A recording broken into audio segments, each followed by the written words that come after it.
Hello, my name is Nico Creel, and I'd like to share some of my feelings towards technology. Technology as we know it today is our bread and butter of our everyday lifestyle. I feel very strongly about this. I'm also very fascinated by technology and grown rather dependent on it as well. Most of our nation is the same way. Technology has been around for a very long time, and I don't blame any of us for being so dependent on it. Technology has done a number of great things for our nation, and has done a lot of great things for individuals doing everyday normal lifestyle activities, such as navigation.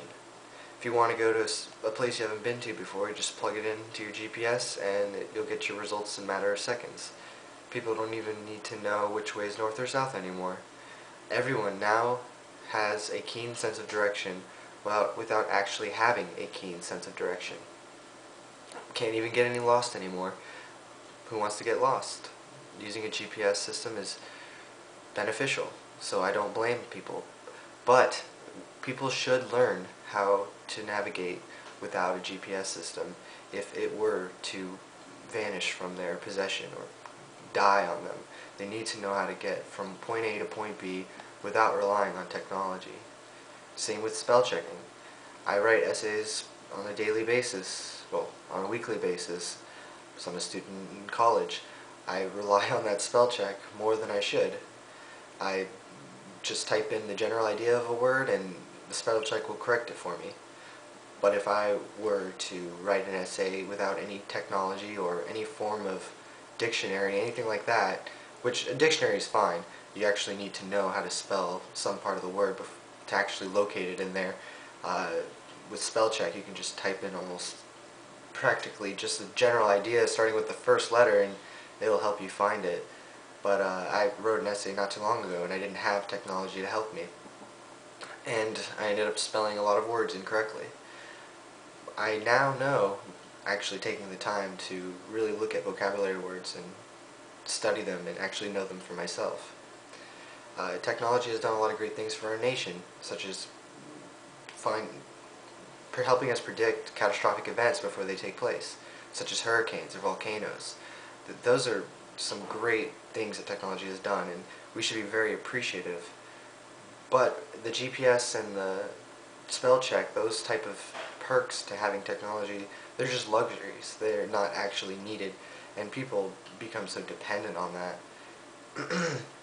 And the reason why I think that is really the reason why technology is going to be the biggest interference to our nation, is if it were to ever vanish from us, we would actually be borderline useless, and we wouldn't know what to do.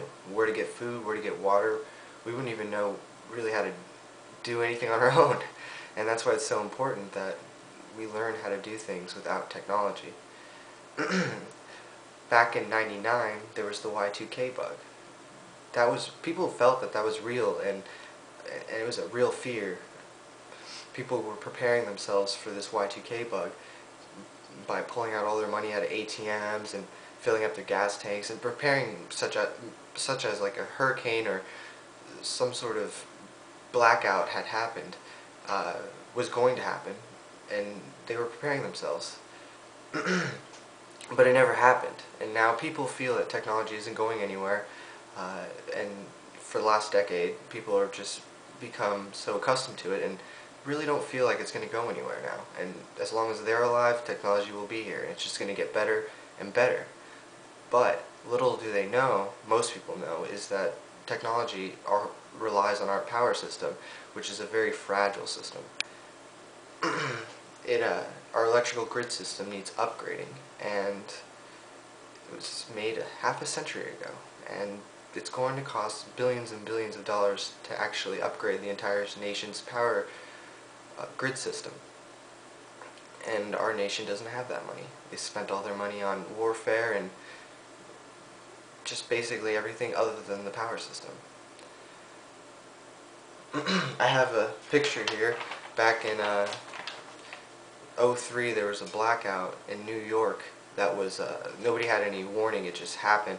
And it was only for 24 hours, just one day, but people had no warning and no preparation for this blackout.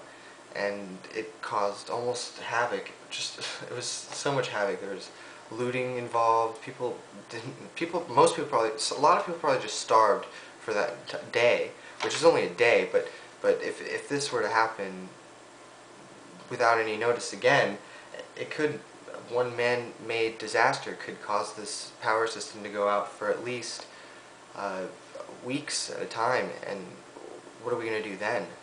We're so reliant on technology, and that could easily be the death of our nation. Here's a picture of the United States, and if you can look closely you can see all the lights, but right over here there's a huge blackout that happened over New York City. People didn't have any preparation for this and caused a lot of havoc. What's stopping it from the whole United States blacking out for weeks at a time? I mean, we're relying on this fragile grid system. Something needs to be done about this, and I don't think anything's going to happen anytime soon, so I think we should prepare ourselves and learn how to do things on our own without technology. I'm personally really dependent on technology. Technology is fantastic, I love it, but I'm really dependent on it. I actually need it. I take online classes, and I also work from home, and the internet allows me to do that. I found this job that I work currently in California, and I was able to bring it to Florida with me because it's all via the internet. I use a voice over IP phone, and that's just a fancy way of saying internet phone. But wherever there's an internet connection, I can bring my job with me. And if we were to lose the internet over this power grid system, I would be out of a job. So from now on, I will be taking more time to learn how to do things on my own without technology. This is Nikos Kriel signing off. Thanks for listening.